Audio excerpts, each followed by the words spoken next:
The company celebration was buzzing with life. Laughter rippled through the room, glasses clinked together, and loud music pulsed in the background. It was one of those rare nights when co-workers could loosen their ties, share stories, and toast a year of hard work. I arrived expecting a pleasant evening and brought my wife, Lauren, convinced we'd enjoy it together. I imagined us mingling, smiling for photos, and leaving feeling connected. I had no idea the night was about to take a sharp and unsettling turn, one that would test my patience, my self-respect, and the limits of my marriage in ways I never expected. Lauren was unusually energetic that evening, almost radiant. She wore a form-fitting dress that drew attention effortlessly.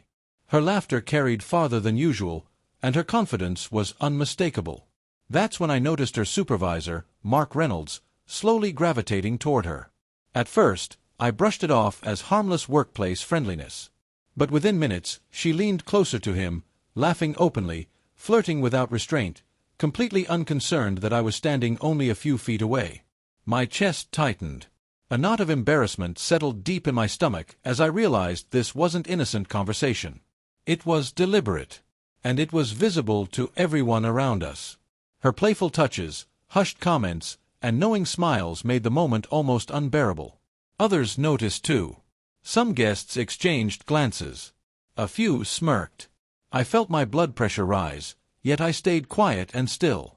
Part of me wanted to step in, raise my voice, demand respect, and reclaim the dignity she seemed to be tossing aside.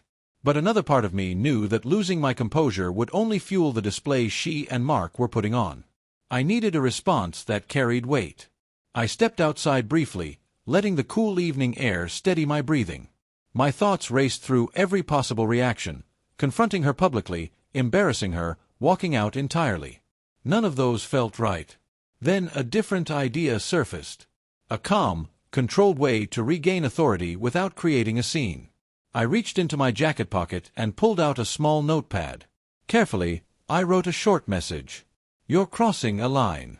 I hope you understand the consequences." It was simple, direct, firm. No emotion. No drama. Just certainty. I returned to the party and waited. Lauren was laughing at something Mark had said when I casually slipped the note into her clutch. She didn't notice. I walked back to my spot as if nothing had happened, though my eyes stayed on her the entire time. The move was subtle and intentional, and I knew the moment she found it, everything would change. A few minutes passed before the shift began. Her laughter softened. She glanced around, adjusting her posture, as if sensing a change in the air.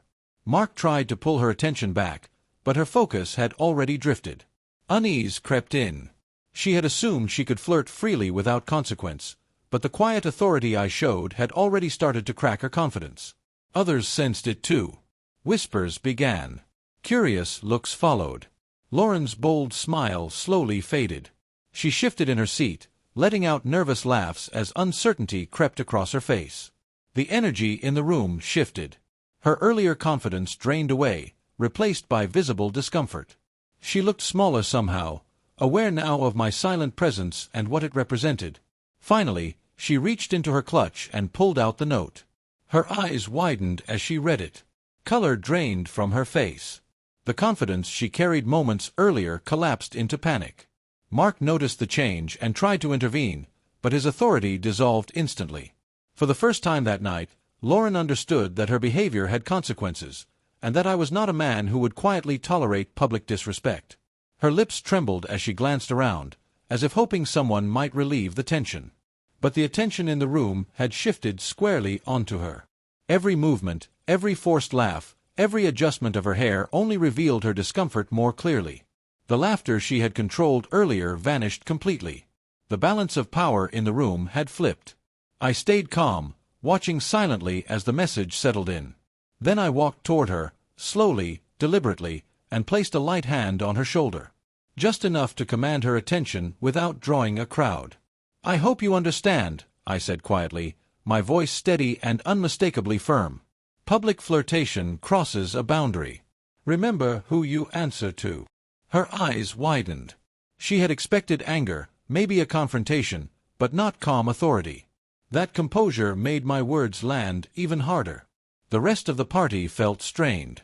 Lauren tried to recover, forcing polite smiles and awkward conversation, but nothing about it felt natural. Mark no longer approached her, nor did he try to reclaim her attention. The atmosphere had changed completely. By the time we left, Lauren looked pale and withdrawn. The confident, careless version of her that arrived with me was gone. Her embarrassment showed in every glance and shallow breath. I didn't scold her. I didn't continue the conversation. My silence, and that note, had already said more than anger ever could. The drive home was tense.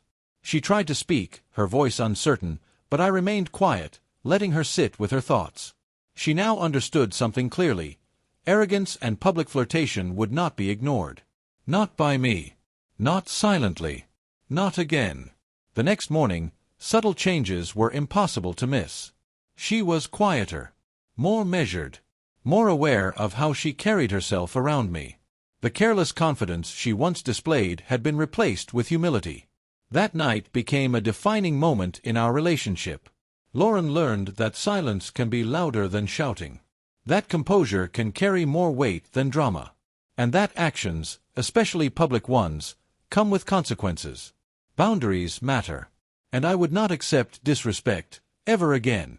The party that began with laughter ended in stunned silence, leaving her, and everyone who witnessed it, fully aware that the balance had shifted.